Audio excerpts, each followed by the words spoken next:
നമ്മോടൊപ്പം ബ്രിഗേഡിയർ വേണു നായർ ചേരുന്നുണ്ട്. മുൻ കരസേനാ ഉദ്യോഗസ്ഥരാണ് അദ്ദേഹം. ബ്രിഗേഡിയർ വേണു നായർ, നമസ്തേ, ഗുഡ് മോർണിംഗ്. നമ്മൾ ഇന്നിപ്പോൾ നമ്മൾ ഇന്ന് ഈ ഒരു വിശകലനത്തിലേക്കും മറ്റും പോകുമ്പോൾ നമുക്ക് പുതിയ ഒരു ഓപ്പറേഷൻ സിന്ധു 2.0 ഉണ്ടാകുമോ എന്ന ഒരു സംശയത്തിൽ നമ്മൾ നിൽക്കുകയാണ്. പാകിസ്ഥാനാവട്ടെ ലാഹോർ കേന്ദ്രീകരിച്ചുകൊണ്ടുള്ള പടയൊരുക്കങ്ങളൊക്കെ നടത്തുന്നുണ്ട്.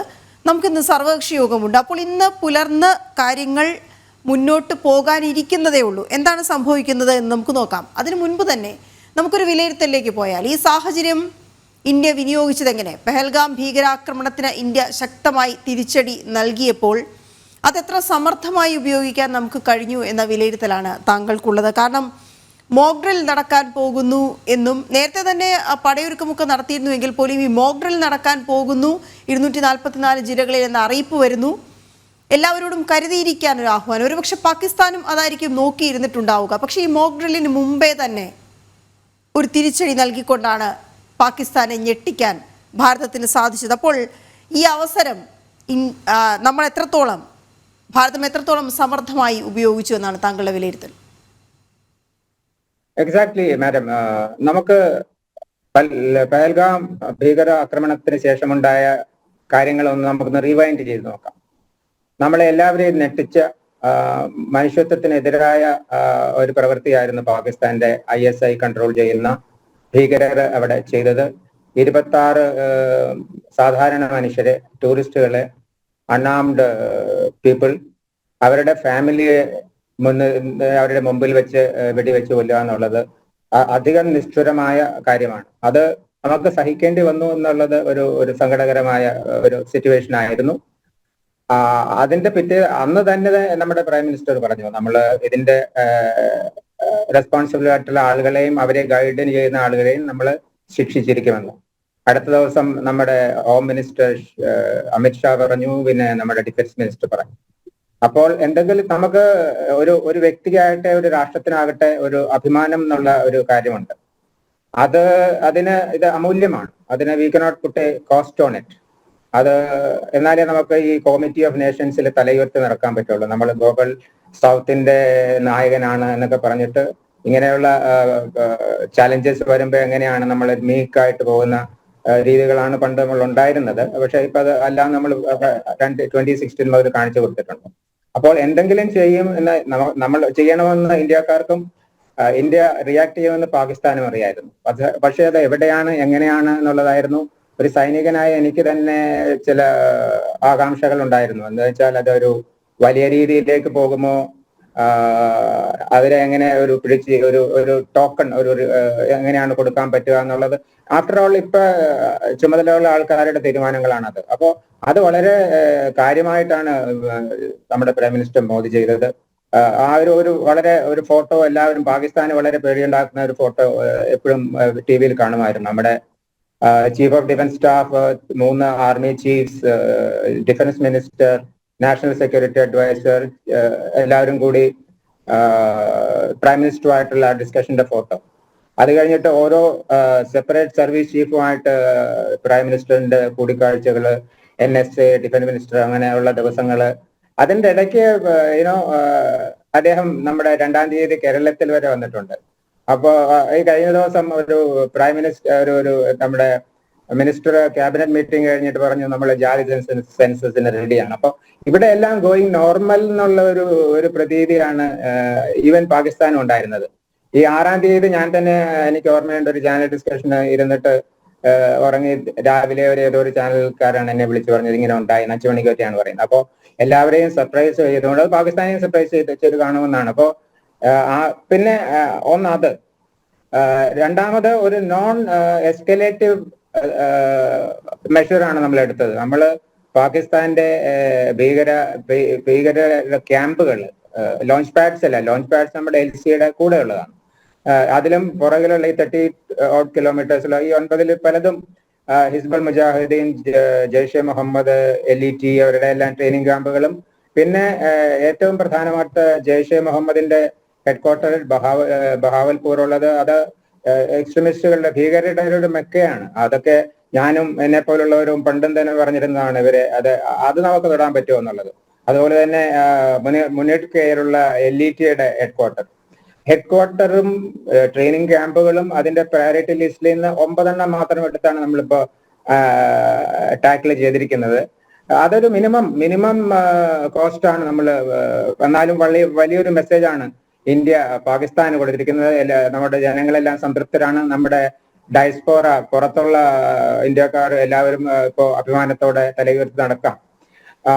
അപ്പോൾ ഇതിന് ഒരു റിയാക്ഷൻ ഉണ്ടാവണമല്ലോ. എന്താണെന്ന് വെച്ചാൽ പാകിസ്ഥാന്റെ ഭരണം അവിടുത്തെ മിലിറ്ററിയുടെ കീഴിലാണ്. ഇപ്പോഴത്തെ പ്രൈം മിനിസ്റ്റർ തന്നെ ഇപ്പോഴത്തെ ജനറൽ മുനീർ അപ്പോയിന്റ്മെന്റ് ചെയ്തതാണെന്ന് തന്നെ പറയണം. ഇല്ലെങ്കിൽ കഴിഞ്ഞ വർഷം നടന്ന ഇലക്ഷനില് ഇമ്രാൻഖാന്റെ പാർട്ടിയാണ് മുന്നിൽ പോയിക്കൊണ്ടിരുന്നത്. പെട്ടെന്നാണ് കൗണ്ടുകളൊക്കെ രാത്രി നിർത്തിയിട്ട് പകല് മോർണിംഗ് ആയപ്പോഴത്തേക്കും വേറൊരു കംപ്ലീറ്റ് ടേൺ ഓവർ വന്നിട്ടാണ് ഈ ഒരു കൊയിലീഷൻ ഇപ്പൊ അധികാരത്തുള്ളവർ വന്നത്. പക്ഷെ പക്തൂൺഖാവില്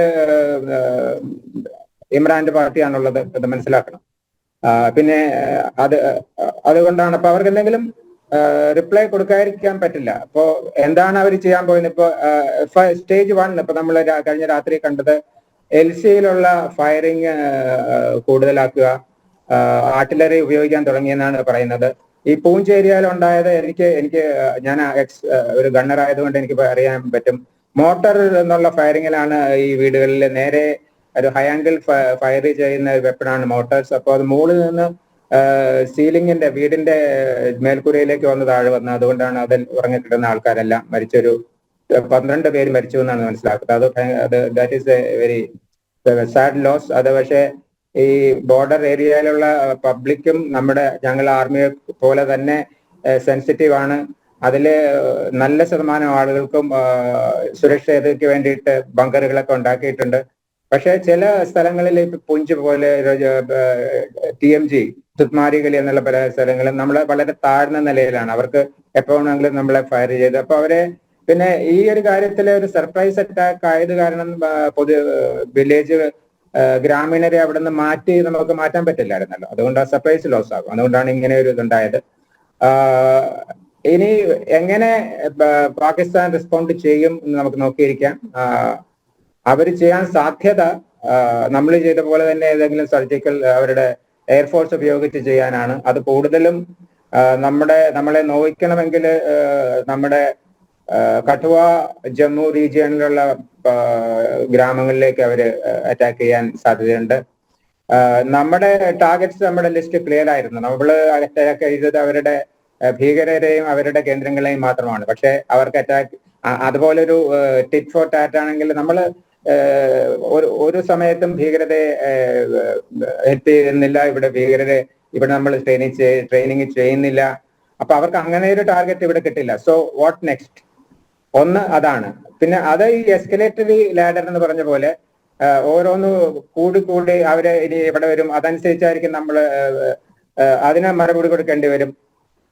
പിന്നെ അതിനു മുമ്പ് തന്നെ ഇന്നലെ ഞാൻ ന്യൂസിൽ കേട്ടത് നമ്മുടെ national security adviser mister Doval Pakistan security അഡ്വൈസറും ISI ചീഫുമായ ജനറൽ ആയിട്ട് ഫോണിൽ സംസാരിച്ചു എന്നാണ്. അപ്പോ ഇതിലെ വിഷയം പാകിസ്ഥാനോട് വിവേകം കാണിക്കണം, ഇല്ലെങ്കിൽ നമ്മൾക്ക് ചെയ്യാനുള്ളത് നമ്മൾ ചെയ്യും എന്നുള്ള കാര്യം തെളിച്ച് അദ്ദേഹത്തോട് പറഞ്ഞു കാണും എന്നാണ് ഞാൻ കരുതുന്നത്.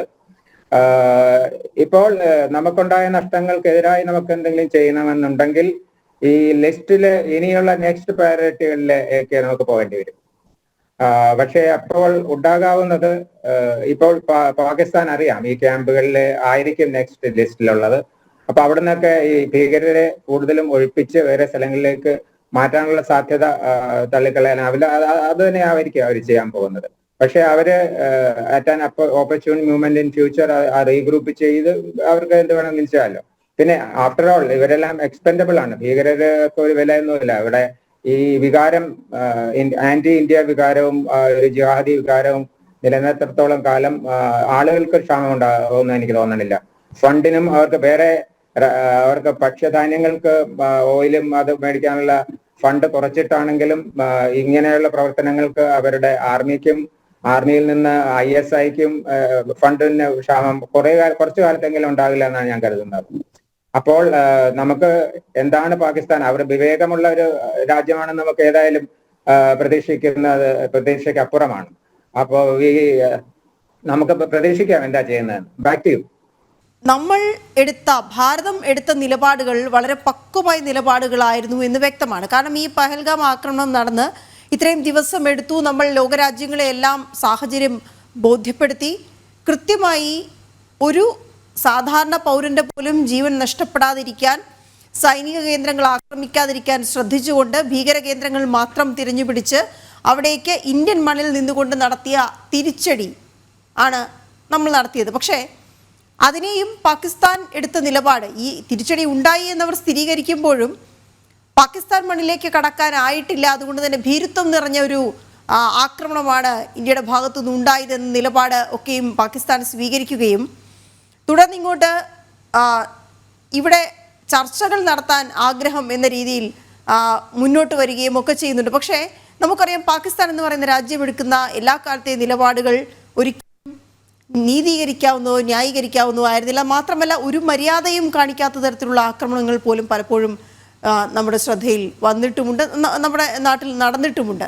അങ്ങനെ നോക്കുമ്പോൾ പാകിസ്ഥാൻ ഇപ്പോൾ നടക്കുന്ന ലാഹോറിൽ നടത്തുന്ന പടയൊരുക്കമടക്കം അവർ ഭയന്നു പോയത് കൊണ്ട് നടത്തുന്ന നീക്കങ്ങളായി കണക്കാക്കണോ, അതോ എടുക്കുന്ന ഭ്രാന്ത നിലപാടുകൾ എന്ന രീതിയിൽ നമ്മൾ കരുതിയിരിക്കണോ? ഇതിന്റെ പല പാരാമീറ്റേഴ്സും ഉണ്ട്. നമുക്ക് ചിലത് ഞാൻ ടച്ച് ചെയ്തോണ്ട് പോവാം. അവരുടെ ഇപ്പോഴത്തെ റെസ്പോൺസ് അവർ പിഴച്ചിട്ട് തന്നെയാണ്. പക്ഷെ അത് ഇങ്ങനെ ഒരു ഡ്രാസ്റ്റഡ്ലി ആക്ട് ചെയ്ത് കഴിഞ്ഞിട്ട് ഇന്ത്യയിൽ നിന്ന് റെസ്പോൺസ് ഉണ്ടാകില്ല എന്ന് കരുതുന്നത് മോഢ്യമാണ്. നമ്മൾ തന്നെ ആകട്ടെ ബോംബെ ആ അറ്റാക്ക് കാലത്ത് സ്ട്രാറ്റജിക് റിസ്ട്രെയിൻറ്റ് ചെയ്തു. അതിന്റെ നല്ല ഫലങ്ങൾ നമ്മുടെ ഇക്കോണമിയിൽ ഉണ്ടായിട്ടുണ്ട്. പക്ഷെ നമ്മൾ എന്ത് വന്നാലും റെസ്പോണ്ട് ചെയ്യാത്ത ഒരു രാഷ്ട്രമാണ് എന്ന ഒരു അഭിപ്രായത്തെ ഊട്ടിയുറപ്പിക്കുന്നതായിരുന്നു അന്ന് നടന്നത്. അത്ര അന്ന് റിയാക്ട് ചെയ്താണെന്ന് ഇന്ന ഹൈൻസൈറ്റ് ആണെങ്കിലും എല്ലാവർക്കും ഇപ്പൊ ഉണ്ടല്ലോ. ഈ അത് കഴിഞ്ഞിട്ട് ഇപ്പോഴത്തെ ഗവൺമെന്റ് വന്നപ്പോഴേ 2016 നമ്മുടെ യൂറി അറ്റാക്ക് ഉണ്ടാകുന്നത്. ഒരു 19-16 നമ്മുടെ സൈനികർ മരിച്ചു. അത് റീപ്ലേസ്മെന്റിന് വന്നിരുന്ന നമ്മുടെ ബറ്റാലിയൻസ് അവിടെ കൂടിയിരുന്ന അന്ന് രാത്രിയിൽ അങ്ങനെ ഒരു ഇത് ഉണ്ടായതാണ്. ഇല്ലെങ്കിൽ അത്രയും കാഷ്വാലിറ്റി ഉണ്ടാവേണ്ട കാര്യമില്ല. അത് ഊറി ബ്രിഗേഡ് ക്വാർട്ടേഴ്സിലാണെന്ന് ഞാൻ കണ്ടിട്ടുള്ള സ്ഥലമാണ്. അപ്പൊ അതിന്റെ എതിരായിട്ട് നമ്മൾ ചെയ്തത് LC ക്രോസ് ചെയ്ത് സർജിക്കൽ സ്ട്രൈക്ക് ചെയ്തു. അത് ഒന്നാമത്തെ ഈ ബ്രേക്കിംഗ് ദ ഗ്ലാസ് സീലിംഗ് എന്ന് പറയല്ലോ, റൂബിക്കോൺ, ക്രോസിംഗ് ദ റൂബിക്കോൺ എന്ന് പറയുന്ന രീതിയിൽ. അത് പാകിസ്ഥാൻ ഉദ്ദേശിച്ചില്ല. നമ്മുടെ para commandos, special forces LC കടന്ന് അവരുടെ ലോഞ്ച് പാഡും അവിടെയുള്ള ചെറിയ ക്യാമ്പുകളും ഒക്കെ തകർത്തിട്ട് വന്നു. അതൊരു മെസ്സേജ് ആയിരുന്നു.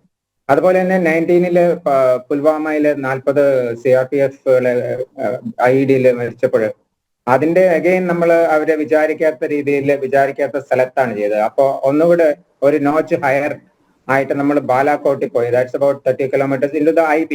അപ്പൊ ഇന്ത്യ IBയും ക്രോസ് ചെയ്യും എന്ന ഒരു മെസ്സേജാണ് അവിടെ കൊടുത്തത്. പക്ഷേ these are one of events ആണ്. അത് മാത്രമാണ്. അത് കഴിഞ്ഞിട്ട് നമ്മൾ അതിനെ ഫോളോ അപ്പ് ചെയ്തില്ല. അപ്പോ ആ ചെയ്തതിനൊരു റെസ്പോൺസ് എന്ന രീതിയിലായിരിക്കും അവർ കരുതിയത്. പക്ഷെ ഇപ്പൊ വന്നപ്പോഴേ നമ്മള് പഞ്ചാബ് ക്രോസ് ചെയ്യുക എന്ന് വെച്ചാൽ, ഞാനൊക്കെ ആർമിയിലുണ്ടായിരുന്ന ഇപ്പൊ ശരിക്കും യുദ്ധം നടക്കുന്നതിന്റെ ആർട്ടിലറി ഡിപ്ലോയ്മെന്റ് ചെയ്യുന്ന പോലെ, അതാണ് സാധാരണ ഒരു വാർ ഉണ്ടാകുന്നതിന്റെ ഷുവറായിട്ടൊരു ഇൻഡിക്കേഷൻ. IBയിലേക്ക് ആർട്ടിലറി ഏതെങ്കിലും രാജ്യത്തിന് ഡിപ്ലോയ് ചെയ്യാൻ തുടങ്ങിയ എന്ന് വെച്ചാൽ ആ രാജ്യത്തിന് ശരിക്കും ഒരു കൺവെൻഷണൽ വാറിലേക്ക് പോകാനുള്ള സാധ്യത ഉണ്ട്. അമിനിഷൻ ഡംപിങ് തുടങ്ങുക, ആർട്ടിലറി ഡിപ്ലോയ് ചെയ്യുക എന്നൊക്കെയാണ്. അതുപോലെ ഈ പഞ്ചാബ് IB ക്രോസ് ചെയ്ത യുദ്ധത്തിലേക്ക് ക്രോസ് ചെയ്യൂ എന്നതായിരുന്നു ഇതുവരെ നമ്മൾ വിചാരിച്ചിരുന്നത്. അതുകൊണ്ട് ബഹാവൽപൂരിലേക്ക് നമ്മൾ ചെയ്ത ആക്രമണം അതുകൊണ്ടാണ് മുന്നേറുകയും. രണ്ടും IB പഞ്ചാബ് പാക് IB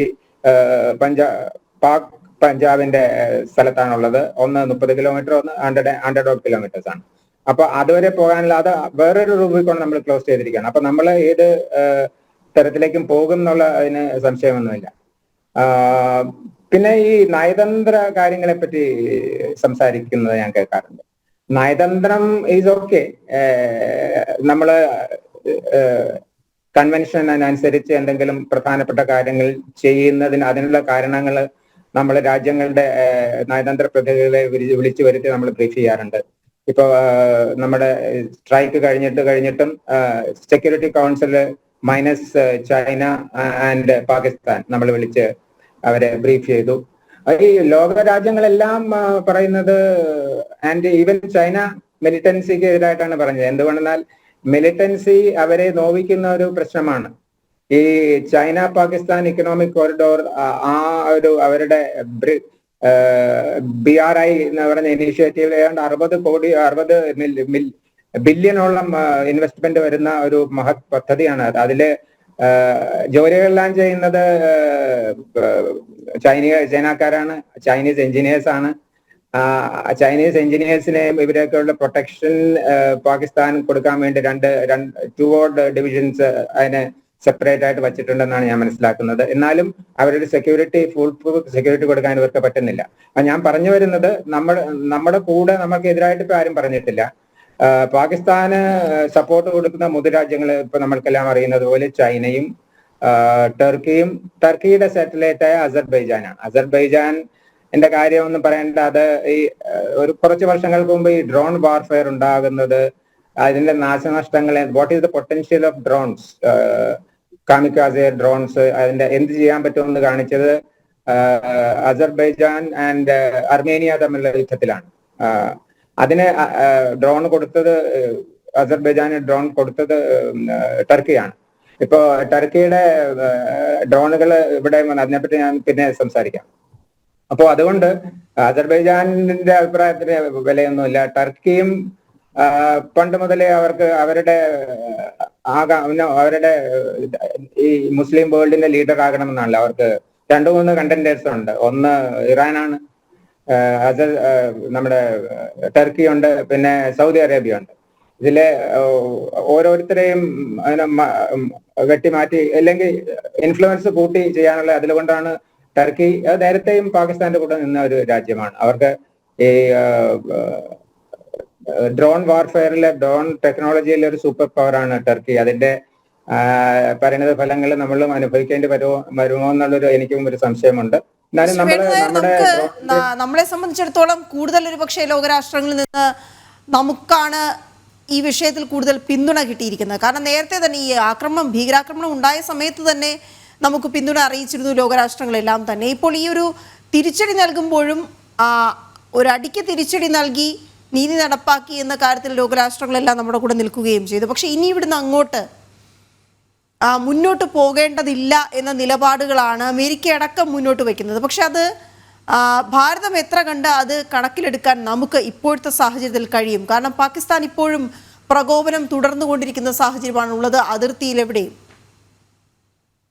പാകിസ്ഥാന് എന്തെങ്കിലും ചെയ്താല് അതിന് ഒന്ന് നമ്മൾ ചെയ്യണം എന്നുള്ളതാണ്. നമ്മുടെ UN ആർട്ടിക്കിൾ 51 ആണ് പ്രൈം മിനിസ്റ്റർ ഷെരീഫും പറയുന്നത്. പക്ഷെ അത് അവരുടെ കാര്യത്തിൽ അത് റെലവെന്റ് അല്ല. അവര് ചെയ്തതിന് നമ്മൾ റെസ്പോൺസ് കൊടുത്തേ ഉള്ളൂ. അപ്പൊ അവിടെ നിൽക്കേണ്ടതാണ്. Stage 1 is over.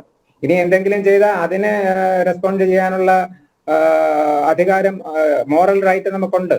ഇങ്ങനെ ഒരു എസ്കലേഷൻ ലാഡർ എന്ന് പറയുന്നത് കൂട്ടിയുള്ള ഇതിൽ എപ്പോഴും ഡോമിനേറ്റ് ചെയ്യാനുള്ള കഴിവ്, ഇക്കണോമിക് ആണെങ്കിലും ധനപരമായാണെങ്കിലും ആധുനിക വെപ്പൺസ്, ആ ഒരു രീതി, ആർമി വെപ്പൺ സ്ട്രെങ്ത് ഒക്കെ നോക്കുമ്പോഴും നമുക്കുണ്ട്. അതിപ്പോ നമ്മൾ കാണിച്ചതാണല്ലോ. IB കടക്കാതെ, പാകിസ്ഥാനിൽ ചെല്ലാതെ ഇത്ര പ്രിസിഷൻ സ്ട്രൈക്ക് ചെയ്യാൻ നമുക്ക് കഴിയുമെങ്കിൽ ഏത് വിധത്തിലും ഏത് വാർഫെയർ എടുത്താലും നമ്മൾ മുമ്പിലുണ്ടാകുന്നതാണ്. ഞാൻ ഒരു കാര്യം ഇപ്പോ ഡ്രോണിനെ പറ്റി പറഞ്ഞു. ഇത് നമ്മൾ കണക്കിലെടുത്തിട്ടുള്ളതായിരിക്കും എന്നല്ല എനിക്ക് സംശയമൊന്നുമില്ല. ഇപ്പൊ I think end of April ആണെന്ന് തോന്നുന്നു ഒരു കൺസൈൻമെന്റ് ടർക്കിയിൽ നിന്ന് വന്നിട്ടുണ്ട്. അതേതാണ്ട് 50,000 ആംഡ് കാമിക്കാസെ ഡ്രോൺസ് എന്നാണ് പറയുന്നത്. അത് സ്വാഭാവികമായിട്ട് ഉപയോഗിക്കാം, പലതരത്തിൽ ഉപയോഗിക്കാം. അത് എങ്ങനെ നമ്മുടെ എൻവയോൺമെന്റിൽ, നമ്മുടെ ഇൻഡോ പാക് ഈ റെലവെന്റ് ആയിട്ട് എങ്ങനെയാണ് വരുന്നത്? പക്ഷെ ഈ ഹാൻഡ്സ് ഓഫ് അവര് ഇന്ത്യ IB കടക്കേണ്ട ആവശ്യമില്ല. അത് എവിടെയാണ് ഉപയോഗിക്കാൻ വരുന്നതെന്ന് എനിക്ക് ഉപയോഗിക്കുമെന്നാണ് എനിക്ക് തോന്നുന്നത്. ഒരു ഡ്രോൺ വാർഫെയറിലേക്കും നമ്മുടെ ഇപ്പോഴത്തെ ടെൻഷൻ കൂടുതലാണെങ്കിലും പോകാനുള്ള ചാൻസ് ഉണ്ട്. പിന്നെ വേറൊരു കാര്യം ഒന്നുകൂടെ സ്ട്രെസ് ചെയ്യാനുള്ളത്, വൈ ഷുഡ് ദേ റെസ്പോണ്ട്? പാകിസ്ഥാനിൽ ഞാൻ തുടക്കത്തിൽ പറഞ്ഞതുപോലെ അവിടുത്തെ ഭരണം തുടക്കം മുതലേ ഡോമിനേറ്റഡ് ബൈ ദ മിലിറ്ററി. ഒരു ജനറൽ ആയിരിക്കും, അദ്ദേഹത്തിന്റെ പേഴ്സണൽ ക്വാളിറ്റീസ്. ഇപ്പൊ ഇതിനു മുമ്പുണ്ടായിരുന്ന ബാജ്വ ആയിരുന്നു, ജനറൽ ബാജ്വ ആയിരുന്നു. അന്ന് ബാജ്വ ഡോക്ട്രീൻസ് എന്ന് പറയുന്നത് ഇന്ത്യയായിട്ടൊരു ചെറിയ രീതിയിൽ കലഹത്തിന് പോകരുത്, പിടിച്ചു നിൽക്കണം, ഇല്ലെങ്കിൽ നമ്മുടെ പുരോഗതിക്ക് മോശമാകുന്ന ഒരു ഡോക്ടറിനായിരുന്നു അദ്ദേഹം. പക്ഷെ അത് ഒരു ഫിലോസഫിയിലേക്കാണ് വരുന്നത്. അദ്ദേഹം പെൻഷൻ പറ്റാൻ ഒരു 5 വർഷം കഴിഞ്ഞ് പെൻഷൻ പറ്റുന്ന ആ ടൈമിലായിരുന്നു. അദ്ദേഹത്തിന്റെ ടൈമിലും ആന്റി ഇന്ത്യ ആക്ടിവിറ്റീസ് തന്നെയായിരുന്നു അത്.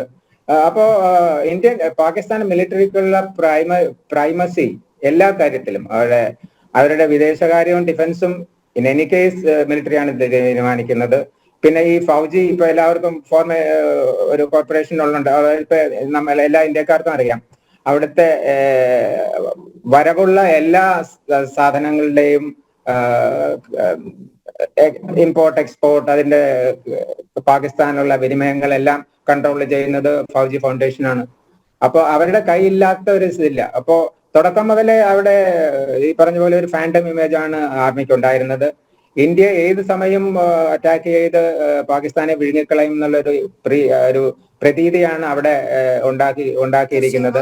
അതിന്റെ കൂടെ ആ പശ്ചാത്തലമുണ്ട്. അതിൽ ഞാൻ സമയക്കുറവുകൊണ്ടാണ് ഇടപെടുന്നത്, ദയവായി ക്ഷമിക്കുക. നമുക്കറിയാം എന്താണ് പാകിസ്ഥാൻ എടുക്കാൻ പോകുന്ന നിലപാടെന്നത് വ്യക്തത പാകിസ്ഥാൻ പോലും ഇല്ലാതിരിക്കുന്ന സാഹചര്യമുണ്ട്.